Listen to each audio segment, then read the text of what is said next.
Welcome to the What is Your Legacy podcast. In each episode, we invite leaders, entrepreneurs, innovators, and community champions to share their story of their journey. Covering the fields of sport, business, community, entertainment, politics, and philanthropy, we allow our guests to speak openly and share the ups and downs of their journey, and all of the things in between. My name's Trevor Worth, founder and chief executive of Portcullis Legals, and I hope you enjoy what we always call conversations worth having. The purpose of our podcast is to let our guests talk openly, so you won't be hearing from me all the time. It's to create a space really for them to just get things off their chest and describe their journeys. Today we're very privileged because Ross Mackenzie, who's the managing director of Courier Force and an iconic sports brand in Plymouth Raiders, is coming in to tell us the journey that he's been through in the last few years. There's been a lot of dialogue out there, shall we say, and Ross has maintained what I would term a dignified silence in that time, but he's opening up for the first time to let everyone know what happened and where, importantly, Raiders are heading.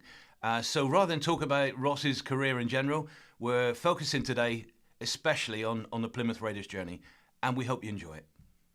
Hello, Ross. How are you, Trevor? Good to see you again. Very well. Good to see you too. It's been a long time. Yeah. No? Yeah, what a few months it's been, really. Yes, yeah, and I think that's the one thing in life, and that things are always changing, evolving, moving on.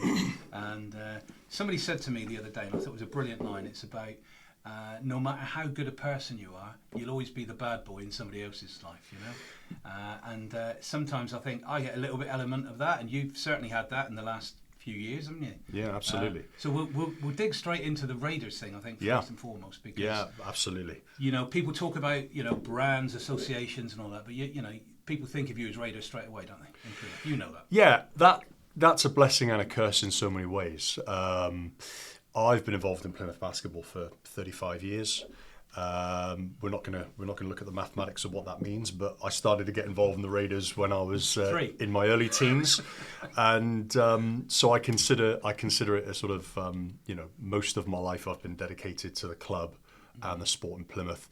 Most of my friends, associates, colleagues around the city are people that I've made friends with and so on over the years as a result of what it's given me back. Big believer in sport, life chances, and what sport can do for people. And yeah, I've been very lucky in so many ways to have found a sport, which I came to, I guess, for so many ways, quite late in life. If you want to be good at anything in the 10,000 hours conversation about all these things, I started playing basketball at the age of 12. I went to Plymouth College Junior School, Plymouth College Prep, and spent most of my early years being exposed to rugby, athletics, cricket, sports that I never really clicked with. And it was only through a number of sort of circumstances at the time that I ended up going to my local school, which was King's Tamerton, and I didn't go to the Plymouth College main school, where many of my friends went on to. But very early, I got exposed to basketball. A couple of my friends at the very beginning of my time there, we had a new teacher, Frank Pocock, who was heavily involved in basketball and still is all these years later. Was a new teacher at King's Tamerton at that time, and was running these after-school clubs. And somebody said, "You got to get along." I was okay. Don't know anything about basketball. Went along, and I was hooked immediately. It was the best thing. Was it the cliche thing though, because you're tall? Yeah, I was a skinny, tall, gangly ginger kid, and in so many ways, you know, you feel that life's probably dealt you a bit of a backhander when you're underconfident and you look a bit different from people. You know, at that age, that's more of a curse. Trust me. Because all you want to do when you're younger is fit in, really, isn't it? You know? 100%. I've never fitted in, and as I've got older, I think I've learned to embrace that. But I found a sport that I loved. Frank, Mr. Pocock, became something of a mentor. They used to allow me night after night to go into the school sports hall on my own and just shoot hoops like for an hour. Did they? Every night. Now you can't imagine that happening now with things like health and safety and so on, but they used to open up a school for me and I used to do that. On a Monday night, the Raiders team at that time in the late 80s used to practice up at Tamarside, as it became after King's Tamerton, and I got hooked, completely hooked, and my love for the Raiders and that team, that generation of Raiders players, people like Tony Watchman, Bradley Niles, Mark Leach, Paul Holdsworth.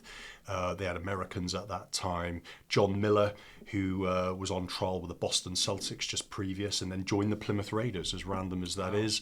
We had some amazing players come to Plymouth at that time. It was an era of guys like Dave Downey, some absolutely incredible talent that came through Plymouth. And that was when the Raiders were, in the years building up to the late 80s, in the early 80s, 1983, they were a D2 team, became a D1 team, a Division 1 team, became dominant as a Division 1 team.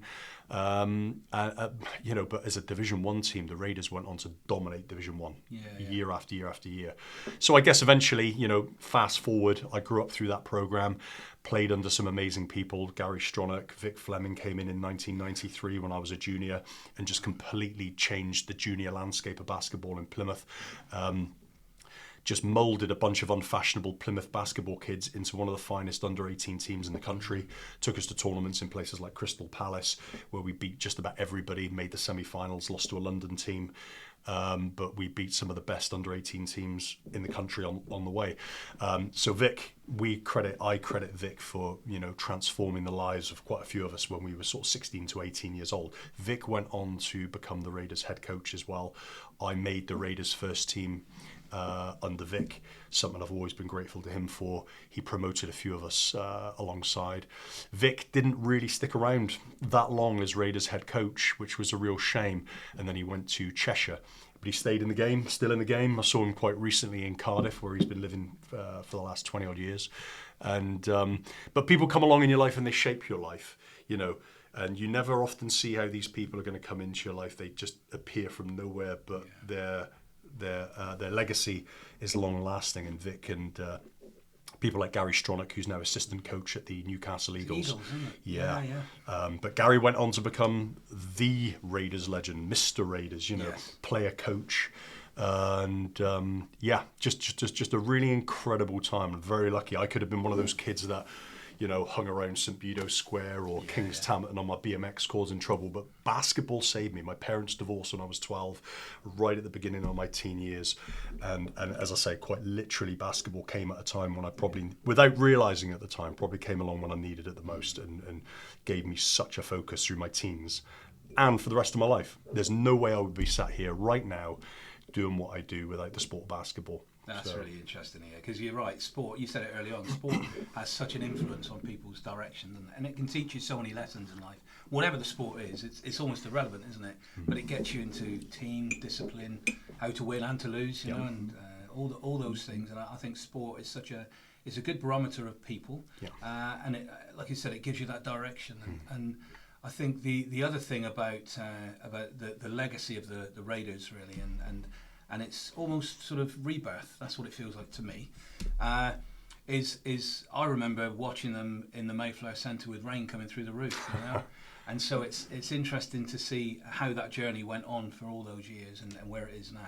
And it feels like we're on a mission in the city to, you can have as many basketball clubs as you want, can't you? And sport is for all, isn't it? And Absolutely. I don't know. I mean, my thought sometimes is, why can't everyone work together, for the good of the sport and the people in it, and not make it so acrimonious at times? I guess there's always rivalries, but Raiders, it's positioned now, for you to go back in and try and resurrect it. And you've had a lot of business people get behind you as well, haven't you? The reception's been incredible. I mean, people have different versions, I guess, of what happened. I mean, I went away from the sport of basketball for many years. If you move into the early 2000s, I was in transport in the early 2000s. I then in 2007, late 2007, set Courier Force up. And really, probably from maybe 99, 2000, I was still practicing and training with the Raiders right up until 1999. But around about 2000, just finished my degree, moved away from the sport completely, started to focus on my career, and probably with a bit of regret. If I could go back, I'd probably wanted to extend that playing time for a bit longer. But I guess looking now, it also, the timing of it helped me establish my business and my career. So it can never be a bad time to start your career after sport unless you're really at the elite level of sport and earning big bucks. So in a place like Plymouth playing basketball, you've always got to have a plan B. And my plan was to run my own business. I'd followed in the footsteps of my father, who owned Physique and Figurama, which was from 1967 till 1990, Plymouth's biggest health club in Derry's Cross, which is now Pizza Express. Yeah. So for a generation of people in Plymouth who were wanting to get health and the health and fitness. I think I said to you before, the irony of that is it's hard to believe now, but I was into health and fitness, and me and my sister used to go there in the early 80s just to go in, obviously use the rooms and that, but also I think it was one of the first places to have a solarium, wasn't it? It was. In fact, when my dad sold the business in 1990, it was the second biggest solarium centre in the country behind a place in Liverpool. So there were probably plenty of people in Liverpool at that time with fake tans during the winter. And people in Plymouth. Yeah. Nothing's changed about Liverpool. And there were, and I remember at the time, I think on any given day, we at the time had about 15 to 16 sunbed booths, all on the go. And we had the TSWI TV studios next door. So Judy Spires and Ian Sterling and all these people used to come in for their solariums because they wanted to look tanned on TV. But it was a great time. It was a great time to be alive. I mean, as a kid growing up in that sort of, there was a period where my father was probably one of the most influential sports leisure people in the city of Plymouth from the 60s to right up until 1990. And then he built the ski slope, which a lot of people don't know, but he sold Physique and Figurama because he felt that Plymouth should have a ski centre, which seemed completely nuts at the time. And then he set about getting the finance together and basically pulled off what people said was the craziest idea ever. So that's real visionary, isn't it? Because really, yeah. Like you said, a ski slope in Plymouth, not renowned for it. The solarium side of it, the Physique and Figurama, that entrepreneurial spirit's definitely there, isn't it? I think my dad always tapped into the idea. So my dad was based up in Scotland for most of his life. He's got a completely different story to tell, which he's written a best-selling book about, which is another conversation. But he moved to Plymouth back in the late 60s after running a health club in Aberdeenshire and then Glasgow. So why did he come to Plymouth? Because not forces back. He had some friends. My dad did spend some time in the army in London, but he had some friends down here, and he moved to Plymouth. And I think also as well, he wanted to be by the sea. He was in Glasgow at the time, so he made a trip down here, fell in love with this part of the world, which so many people do, and then said, right, I'm going to open a business here. And what he'd known for the previous few years was a health club and leisure, and he was a Duncan Bannatyne at that time in life. Right. And, he had plans for world domination, opening multi-gyms all over the place. And at the time when he opened Physique and Figurama, it was the only health club, and imagine this now, the only health fitness club this side of Bristol. Now you've got JD gyms, you've got gyms on every street corner and health clubs. There's the gym. Imagine being the only person in Devon and Cornwall offering that. It just doesn't even bear thinking about now, given the proliferation of health and fitness, which in a way, he was a visionary. And then he went on to open the ski slope, which I think has become a barometer for so many people over the decades driving to Plymouth, and you look up on the hillside and you see the ski slope and you're home. I feel that way. I remember when he went up on a motorised hang glider, a microlight, back in 1989, and he was looking for suitable locations around Plymouth to build this thing, and he was looking at all sorts of places, and he went up with a professional photographer, and they found that hillside on Marsh Mills, and it was like it just came together.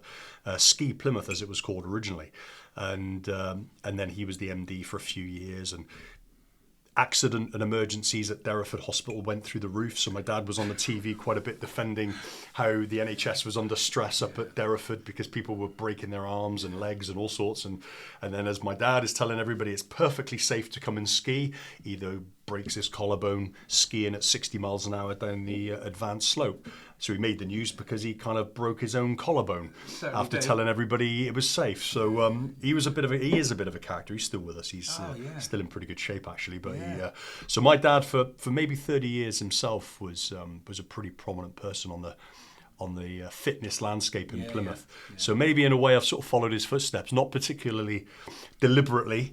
No. I've tried to forge my own path, which, as I say, sort of after moving away from basketball for so long, for the whole of the 2000s, I came back as a sponsor. So around about 2010, Courier Force had been up and running for a couple of years. I approached Bob and Pat Whitcomb and said, I'd like to be a sponsor. Yeah. And I did, and that was quite a successful time for the Raiders at that point. So I started to get my love back for it again as a sponsor. You understand when you whether it's Argyle or Raiders or whoever, you're a big supporter of sport, and you really throw your weight behind it, and you get passionate about it. And I started to get that love for it again, and then followed the team again, and then it got to 2017, and it became, I think, quite a turbulent time for the club. Bob and Pat were sort of at a point where they'd been sort of running the club, and it always gets harder at the professional level. The pavilions changed hands from the council to Brent James, as a private owner of the pavilions during the 2012 period. So there were some challenges financial for the club really up until 2017. And Richard Mollard and I were associates and former players and friends on the same team, and we came together and said, let's talk to Bob and let's see if there's a chance to do something different with the Raiders. Richard's father was involved with one of the founders. Yeah. I remember meeting Keith many years ago, and very nice guy and all the rest of it. And one of the voice of the Plymouth Raiders as the game day commentator. Everybody would associate Keith with Raiders, and Richard and I came together and we said, look, let's do something together. We spoke to Bob in the summer of 2017, and he said, look, I'm prepared to let you guys carry on, and we did that. And it was a new start for the club. One of the things we felt really passionately about was bringing the club back to the fans. I think that a lot of the fans felt that they'd become a little bit detached from the club. Okay. Messaging was at that time a little bit all over the place, I think people would acknowledge, and we started to host open events, bringing the players back. When we took the club over, we'd put games on up at Marge on, so that on the big screen people could come and watch the away games. We'd get the players together and get sort of fan events, and that was really something that we felt really passionate about, was bringing the club back to the fans. And then we had 3 seasons and some real high points where just maybe you saw just the other day, it was the 5th anniversary of our Newcastle. I remember that. Game where we went on the opening night of the Newcastle game with our one of the greatest Raiders teams I can remember. We put together Dante Nicholas, Rashad Hassan Deuce, Jonas Jarvalainen, Josh Wiltshire, Zach Wells. We had just a really great group of guys during that period, and probably a couple of wins away from being a top 4 team that year. And but it was a really great time for us, sort of 2018, 2019. And then, we move into a situation where we get an approach from an overseas organisation, and it came out of nowhere. That's the thing I hear most of when I talk to people who follow basketball locally, is it's that sort of crossover period from yourself and Rich and a Turkish college, I understand. Educational business, and that's where everything seemed to change, didn't it? And the press around that time was very much optimism, wasn't it, for the future? I remember quotes like this: "We're going to be the Man City of basketball because of what they promised to put in and all the rest of it." And obviously, I'm not privy to any of that sort of information, but it sounded like a great marriage, didn't it? It was a pretty incredible period, actually, because Richard and I always knew that we had the resources to keep the Raiders at a certain level. And there's certain clubs in the BBL that have their own arenas. They have the ability to do certain things like play in Europe. But our ambitions for Raiders were to build a sustainable club. And we were well on the path to do that. Our ambitions were really sort of to hit top 6. Really, that's where we were looking. Consistently. Get to the mid-table. And we were hovering around sort of 8th playoff places, that sort of thing. And at the time, you've got to remember there were 12 teams in the BBL. So finishing 8th out of 12 looks a hell of a lot better than finishing 8th or 9th out of 10. So for us, there were 12 teams at that time, and we were finishing around the playoff spots, or 9th, or we were just sort of outside, but we were in the conversation. And so our cloth was kind of tailored accordingly for what we were looking to do. And we started off in 2017, 2018 with a largely British team as well. We had some amazing guys. We brought Louis Sayers back. We had Eddie Matthews, Zach Wells, Denzel Ubiaro, who came through as a trial player. We had guys like Josh Palmer, Tola Rikiki, who were squad players, but equally these guys were getting good minutes. And we had to, with some of the Americans coming in, we had a really solid group of Brit guys behind that, which I'm really, really proud of. And we just had this complete left field approach. Coach at the time was at Marjon with the team, and a delegation from overseas were being given a guided tour, education company, relationship with Plymouth University, and they happened to see the guys practicing. And who are these guys? It's like, this is the Plymouth Raiders. Oh, really? Plymouth has got a pro basketball team. Yeah. And our chap back in Istanbul is a huge basketball fan. Oh, crikey, we must tell him. So very quickly. What? Just from that? Yeah, literally. Yeah. So they, Wow. they reported back to the guys back in Turkey, and within days, I'm on a Zoom call to Istanbul having a conversation about potential sponsorship. And conversations about sponsorship suddenly turned into conversations about buying into the club. So these conversations were kind of almost like segueing pretty rapidly into different things. And things were moving really quickly. So this is the back end of 2019. And yeah, as we sort of move into the new year, 2020, and we all know what happened in 2020 with COVID and all this kind of stuff, it's a really just unforgettable period. Yeah, because that all felt, a problem for the globe, society and all the rest of it, but it felt that's when things started to change with Raiders, didn't it? Well, we were on a really upward trajectory, and at the moment that the new owners came in, Richard and I were basically kept on as founder directors to keep the Plymouth Association, and that was really important to us as well, is that it's all very well giving up the ownership of a business, but it's important as well that, a family-run club for so long, an organisation like Raiders is only as successful as the people it surrounds itself with, and that means retaining a relationship with people on the ground. And it was really important for Rich and I that we stayed on in some capacity, despite the fact that we had no real voting rights because we were minority owners and so on. Yeah. But it was more of an optics thing, that it was important that we retained that visibility with the fans and the sponsors and the corporate partners. It's important that we. Well, you were the connectors, weren't you? You know, the relationships were the people on the ground, as always. Yeah, very much. And, yourself, obviously Rich and Heather as well at the time. Yeah, absolutely. Very high profile in the city, and that's where the relationships were built and maintained. So we didn't know the new owners, although they made a big launch. Oh, it was an incredible launch. It was an incredible day. I mean, I remember it. I sometimes look back at the images from that day, and it was a real day to remember. It was, I've never seen the pavilion so full, and I remember when Enver spoke to the crowd and Bashak translated, and, we stood there. It was an incredibly proud day, I've got to say. Of anything I've ever done, to be able to pass the baton to these guys, felt that we really were on the cusp of something quite special.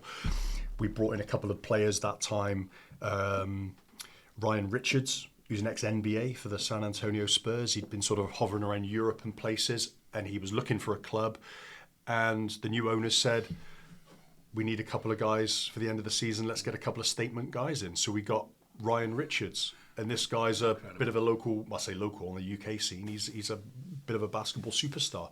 To come and play for the Raiders seemed impossible a month earlier. There's no way he could have become a Raider unless we'd had that extra investment. So we saw out the sort of the following months of the 2020 season, and then COVID hit, which nobody saw coming, and then the season was cancelled, and that's just a real tragedy, really, because we had so much momentum behind us at that point. And then, as we know, basketball was the only sport to continue during COVID, indoor sport, I should add, during COVID, and I was lucky enough to be able to watch the games at the pavilions behind closed doors. A lot of the games were on Sky Sports. The owners put together a super team. We had some amazing players like Ricky McGill, who's now at Newcastle Eagles doing some amazing things. Ashley Hamilton, Team GB guy, Andrew Lawrence unfortunately got himself injured, but he was a vital member of the squad that year and, unfortunately picked up an injury before he even played a game for us, but again, he was kept around the club for the whole season. Prince Eber, this 7-foot guy from Texas. We just had an incredible team, and we finished third that year in the BBL behind closed doors. The biggest tragedy for me is that nobody got to see that team. Man, it's such a shame because they were a great group. And I am grateful, for the Turks for being able to bring that level of player to the city. And man, 100%. That was a great great team. That could have gone all the way. I mean, you got to remember, at that moment, we didn't have the London Lions as we know them now, because that 777 investment hadn't come into the BBL. That was just a few months away. So it was all set for a team like the Raiders, fresh with a big cash investment, to come and do some crazy things. And I think actually that was really teeing things up, for the future. But there'd always been these problems around venues. There'd always been these conversations around what were we going to do with these things. And it still is today. Still is. If you haven't got a venue, you've got a problem, haven't you? Massively. And these conversations rumbled into 2021. I'd actually been diagnosed with a life-threatening tropical disease in the summer of 2020 during COVID, where I fell ill really rapidly and found I'd been carrying this illness for years, and this thing was attacking my internal organs.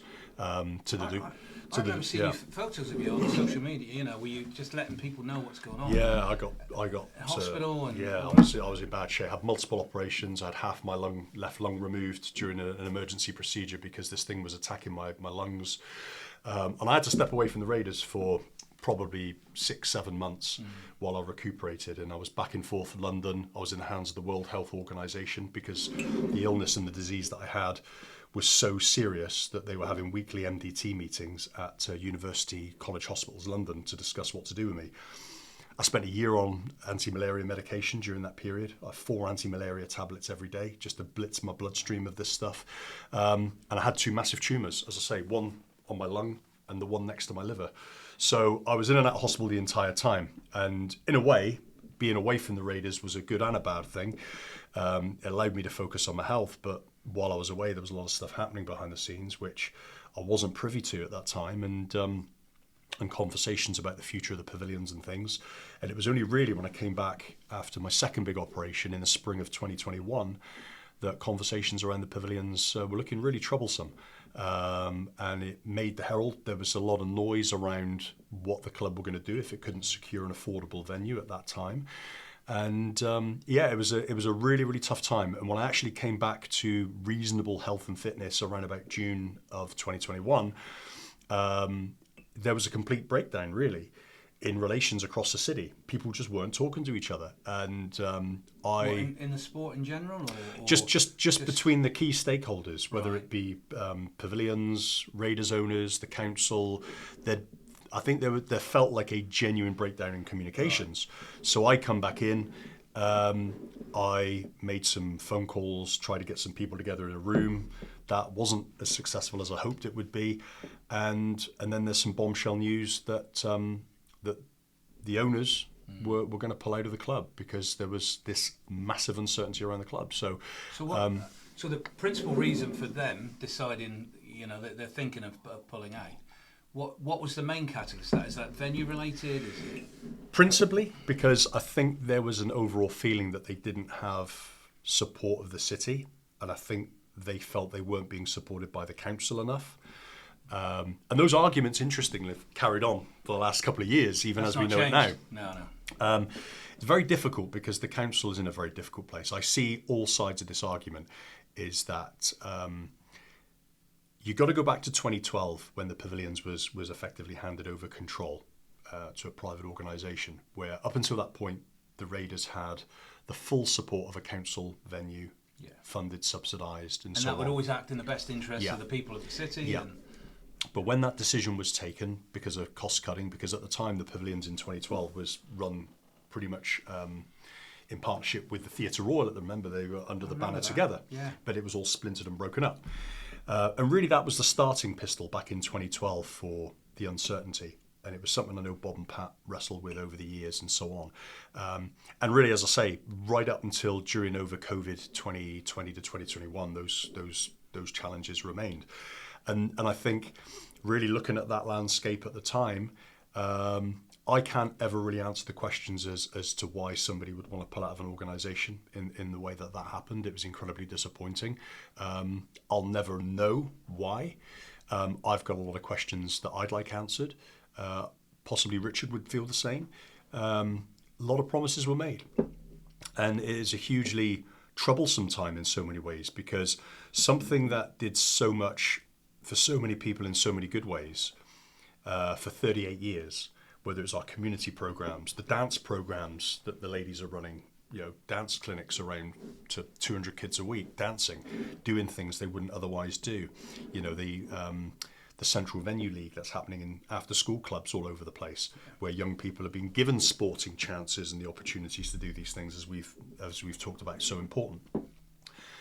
There were conversations that I couldn't obviously go on to too much detail. No, I appreciate that. But I can say that those concerns were raised to the owners, that if you walk away, this is what's going to happen. And so I can't answer why the decisions were taken to do what happened, but it left an absolutely cataclysmic hole in the sports landscape of Plymouth that some of us have tried to sort of pick up and run with and make amends and to do something different with and to do that. So I was part of a conversation with the BBL at the end of the summer of 2021. And I put my hat in the ring, and I'll be absolutely honest with everybody and say that I was determined to keep the Plymouth Raiders in the BBL at the time, if I had the ability to do that. I made formal representations about doing that, actually. There were other people involved in those conversations, which most people know. Because I'd had an association, this is my personal belief, with the previous owner of the Raiders, they felt that might be... the optics might be troublesome because there was so much going on at the time with the Raiders withdrawing from the BBL, that to have one of the directors suddenly run with it going forward, reappear and do all this. And I get that. Yeah. People need to know that I fought in those final months harder than I've ever fought for anything in my entire life to keep the Raiders going. In fact, there are records behind the scenes that can actively demonstrate how hard I worked. That, as I say, can't be made public, but they exist. I think that, Ross, people don't know that story. They don't know because the narrative has always been Raiders have gone, the new people are in town. As I said at the beginning, sport is for all, isn't it? And you want to encourage everyone to try and work together and do the best for the people in the city that love the sport, want to do something with it.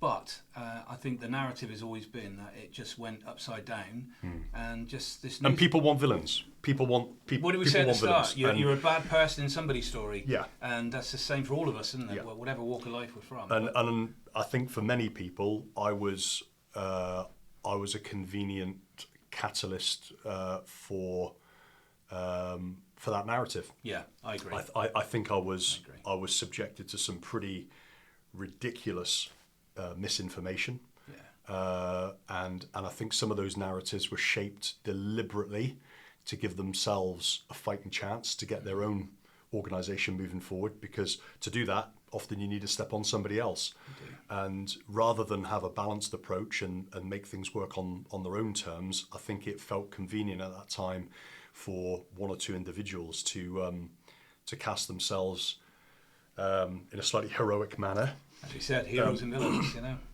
And I became the Darth Vader of Plymouth basketball to some people, Yeah. Although With your stormtroopers. I'd love a red lightsaber, Trevor, honestly. Yes, if when we all. You can hook me up. Especially a big one. But I had to work very hard and remain very professional to keep my own counsel and to not say a great deal. But I took some hits. I took some direct hits personally. Through social media more than anything? Yeah, through social media. Or just grapevine sort of conversations? You know who your friends are. Yeah. You know who the people you can trust. And there were people that have been part of the Raiders journey with me for so long that moved into a new basketball environment, should we say. Yeah.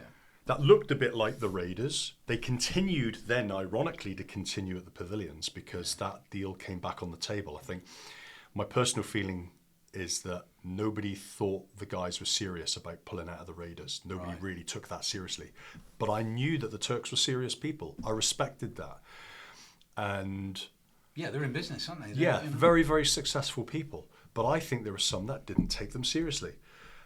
And when they said that we're going to walk away, that shook a few people. So conversations about keeping a basketball team in Plymouth then happened.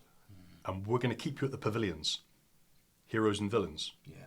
And I think the optics of not being given a venue for the new team that came out of the ashes from this would have been more damaging. So they were given an extension for the new team to continue to play into the future, where they continue to play now 3 years on. Now, my question has always been, well, why wasn't that deal offered to the Raiders back in the summer of 2021? Wasn't it offered at all?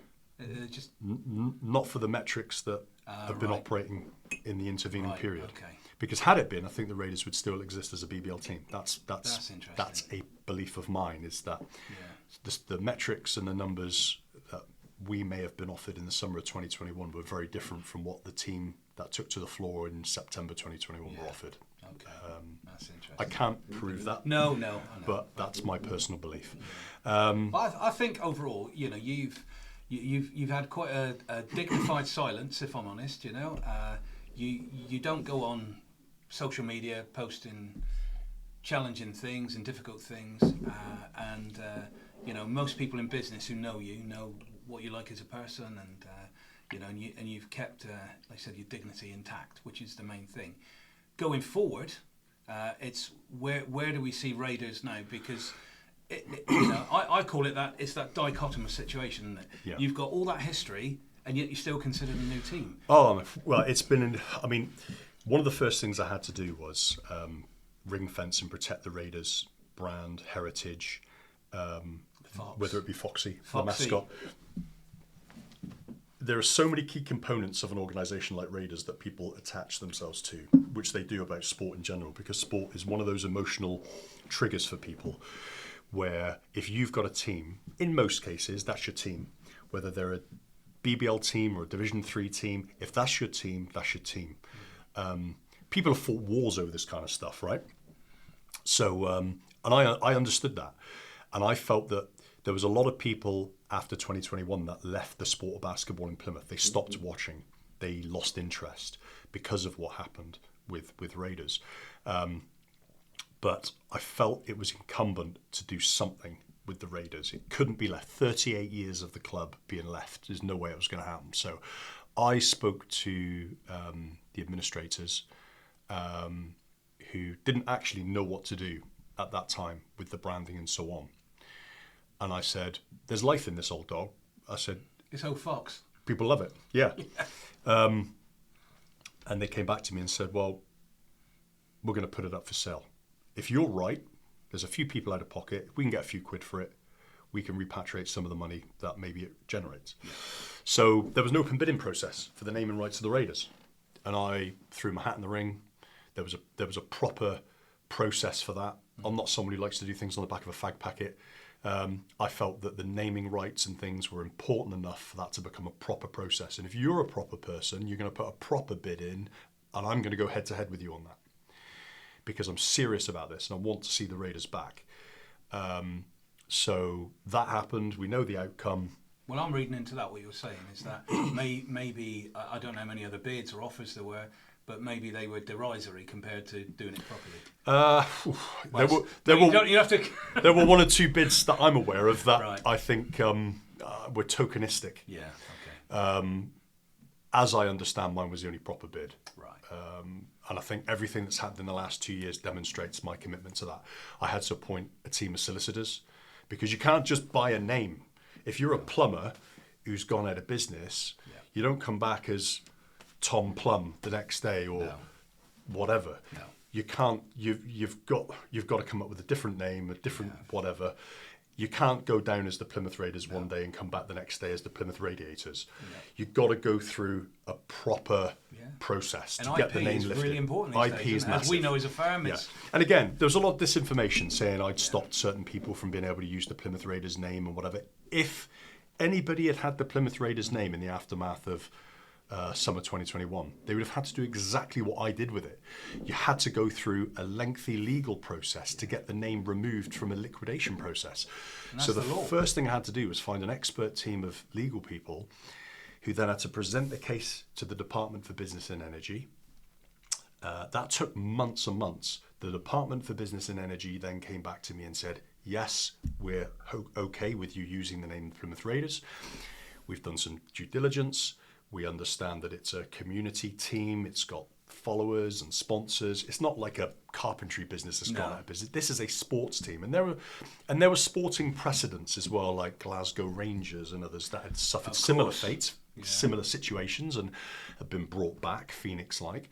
But you have to go through the process. So, in the summer of 2022, I got the green light that the Department of Business and Energy had. So literally, 7-8 months from me actually buying the naming rights, it took for me to actually get it through the government department, to do that. So even if I'd wanted to put the Plymouth Raiders on the floor in the summer of 2021 season, I wouldn't have been able to have done it anyway. I wouldn't have been able to have used that name. So the team that came out of the Ashes would have had to have come up with a new name, whatever the case is. So summer 2022, I've now got the government behind me saying you can use the name. I then have to get it rubber stamped in a high court. So my solicitors, as part of the 2-step process, then take it to the high court. That took about another 4 or 5 months to get a hearing date, because it was a lot of money, post-COVID, and money and so on. Yeah. And then that's normally procedural. Once the government say you can do it, the high court rubber stamp it and so on. But you had to go through that process. That took me another few more months.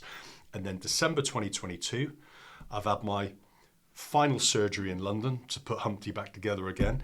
And I'm in London, and I get a call from the solicitor to say, you've passed the final hurdle. Excellent. The Plymouth Raiders are back. That was December 2022.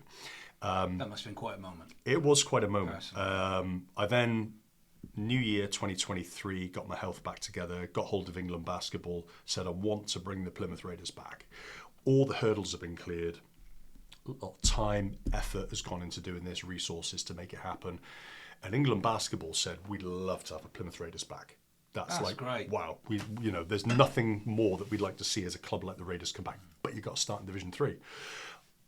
Let's bring it on. Bring it on. Yeah. I don't care where we start. Let's finish. This is exactly what we're going to do. And then I had no offices. I had no place to play. I had no head coach. No players. I had no players. Because all my old stuff ended up being rebranded with a different colour, green and teal and black and whatever. And well, even the music, because obviously you've been to the pavilions a long time. The music that was played was a lot of the music that I put together in 2018, 2019 with the Pavilions tech guys. So everything was just rebranded and rebadged and put out there. But everything was standing on the shoulders of the Plymouth Raiders, who'd been doing it for decades earlier. So that I'd had to leave all that behind and start afresh.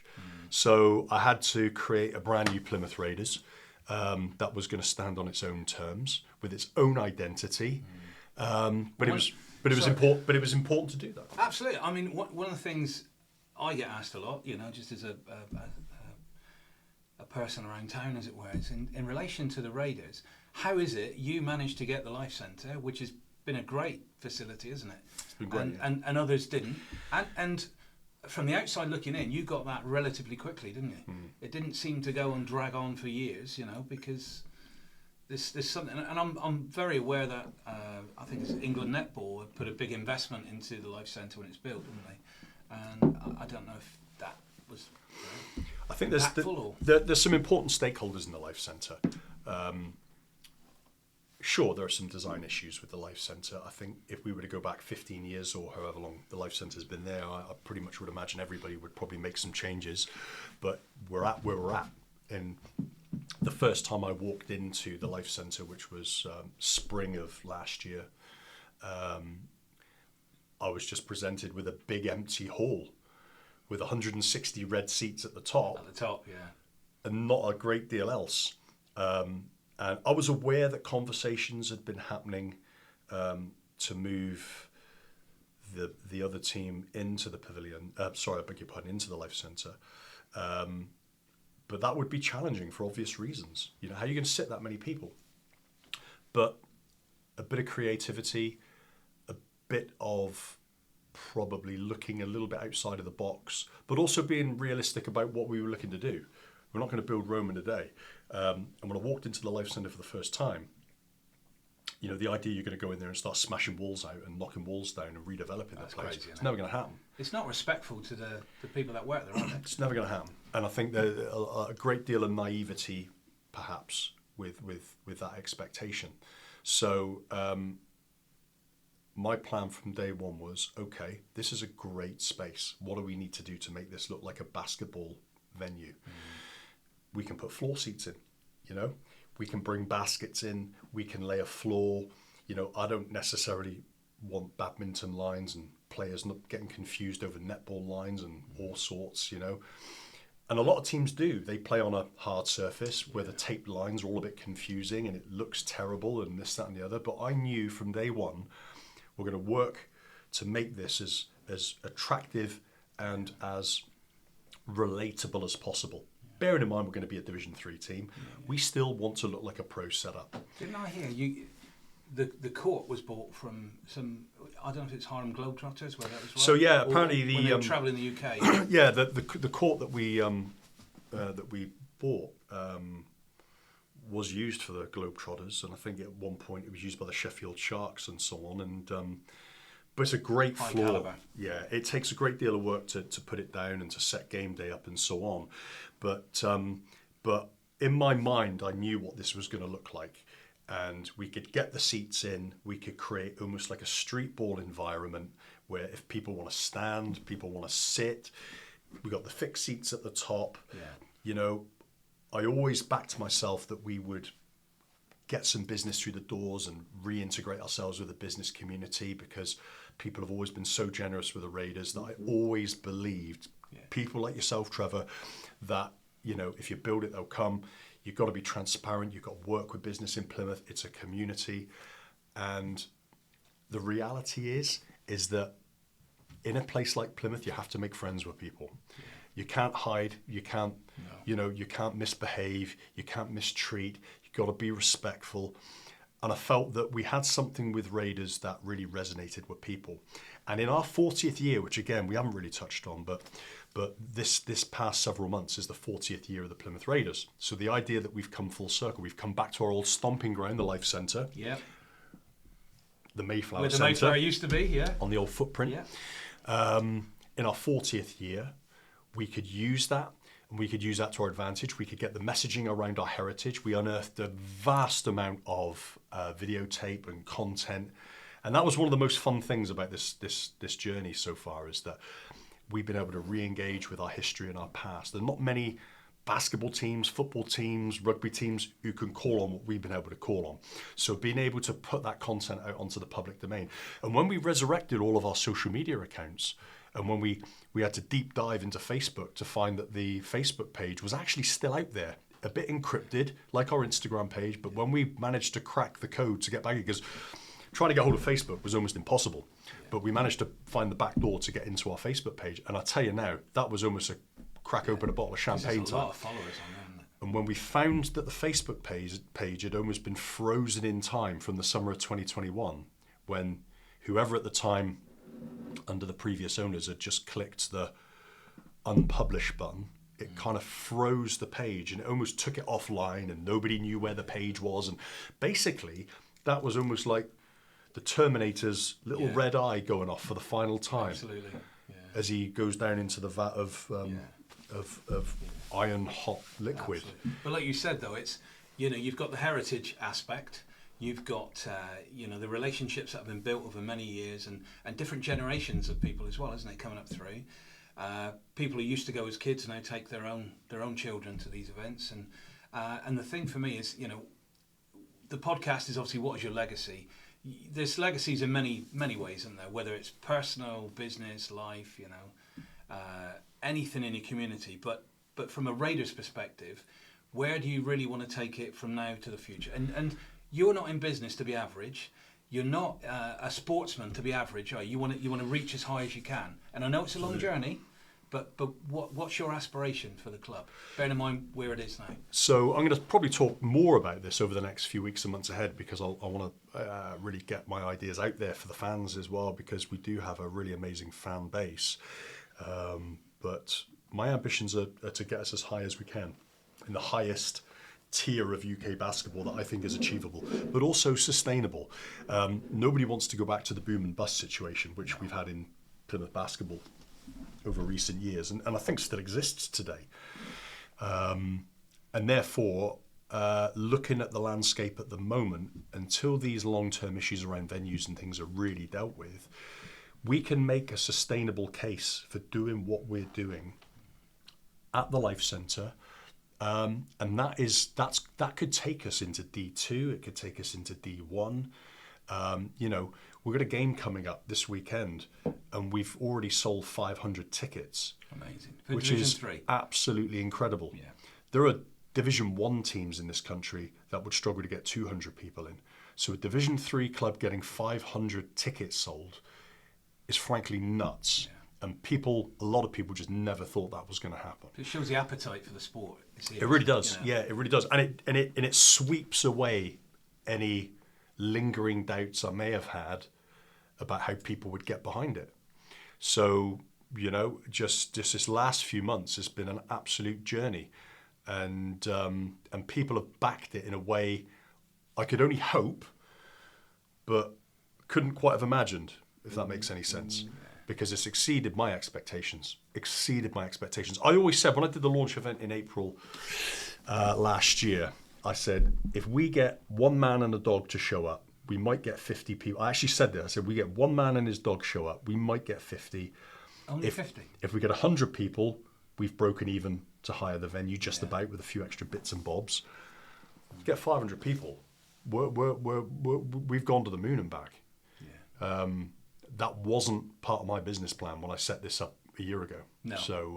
So we're maybe we're going to Mars next time. Maybe. And you got to aim high, haven't you, all the time? And well, it's been great to talk to you, Ross, as always. Come back again when the other plans are developing, and Thank you. We'll help put it out there for you. But I'm a great believer in you doing what's good for the city as well, and our community. And I think that's why so many people have got behind you. And it's a long journey, isn't it? It is. And we're only just starting as well. Exactly. We're at the beginning, and it seems fun for you now, because you've been through some tough times with it, especially your health, and it's all in a positive light now, which is great, isn't it? So come back anytime. Thank you. There's one question I always ask everyone at the end. What's your favourite chocolate? You say, what's your favourite cheese? I've got a story for you for that for another time. Well, what's your favourite chocolate? All I can say to you is, it doesn't matter. I love chocolate. You're the first one to have said that. Everyone else goes, oh, it's Kit Kat, it's Curly Whirly. I would take chocolate over anything. Be careful, yeah. I think you're going to say most things. Alcohol. Yeah. That's not true. There's nothing. Especially gin. I'm actually quite uninteresting. There's nothing I like more is to collapse in front of the TV with a bar of chocolate. Sometimes during, but I'm going to tell you right now, Tony's. If you're not eating a bar of Tony's chocolate, sounds American to me. It might be. Yeah. And I'm not going to reveal where I go to shop because you're going to think I'm a right snob. Oh, really? But there's a place that I stop off at the way home that sells the Tony's range of chocolates. I can guess where that is, but we won't put a brand out there. But I can tell you right now that it'll change your life. I'll bear that in mind. Thanks, Trevor. Thanks for your time. Appreciate it.